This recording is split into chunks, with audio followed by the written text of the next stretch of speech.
Kalahkan 7.000 peserta, siswa SD asal Kupang juarai kompetisi matematika internasional. 104. Very good. English, okay? Archangels Hendrik Meo Tenunai alias Nono, 8, siswa SD Impres Burain 2, Kecamatan Amarasi Selatan, Kabupaten Kupang, Nusa Tenggara Timur NTT, menjadi juara 1 Abacus Brain Gym ABG International Mathematics Competition. Nono meraih juara 1 setelah mengalahkan 7.000 peserta dari berbagai negara. Sedangkan juara 2 pada kompetisi tersebut diraih oleh peserta dari Qatar dan juara ketiga dari Amerika Serikat. Adapun Abacus Brain Gym ABG International Mathematics Competition yang diikuti Nono, merupakan ajang perlombaan internasional kompetisi matematika dan sempoa yang diselenggarakan oleh International Abacus Brain Gym. Pesertanya adalah siswa-siswi dari berbagai negara. Nono mengikuti lomba tersebut secara daring di usia 7 tahun, periode Januari-Desember tahun 2022. Kemudian, nilai para peserta dari seluruh dunia termasuk Nono dihitung. Dari akumulasi nilai tersebut, Nono meraih juara 1.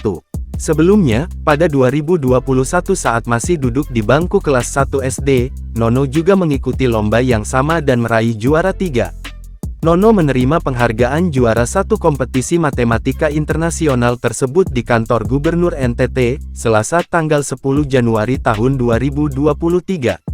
Acara itu dihadiri Gubernur NTT Victor Bungtilu Laiskodat, Bupati Kupang Korinus Masneno, founder ABG Amerika Serikat Julie Agustar John Lee, founder ABG Indonesia Aguslina Angkasa.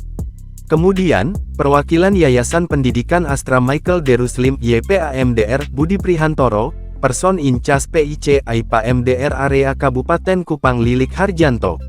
Hadir pula Kepala Dinas Pendidikan dan Kebudayaan NTT, Linus Lusi, Kepala Biro Administrasi Pimpinan Setda NTT Priscilla Parera, para kepala sekolah, guru, serta siswa-siswi SD dan SMP penyandang bantuan donasi sekolah-sekolah binaan AIPA MDR di Kabupaten Kupang. Nono mendapatkan piala, sertifikat dan hadiah uang tunai sebesar $200 AS. Penghargaan itu diserahkan oleh Julie Agustar John Lee selaku founder Abacus Brain Gym ABG Amerika Serikat.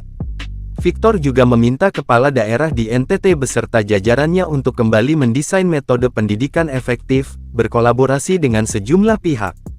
Hal itu, lanjut Victor, bertujuan agar pendidikan di NTT bisa semakin maju. Victor berharap, dengan kehadiran metode pembelajaran sempoa ini bisa membawa dampak positif bagi anak-anak NTT dalam merajut masa depan dan membangun NTT lebih baik lagi. Jangan lupa subscribe, share, komen, dan like ya!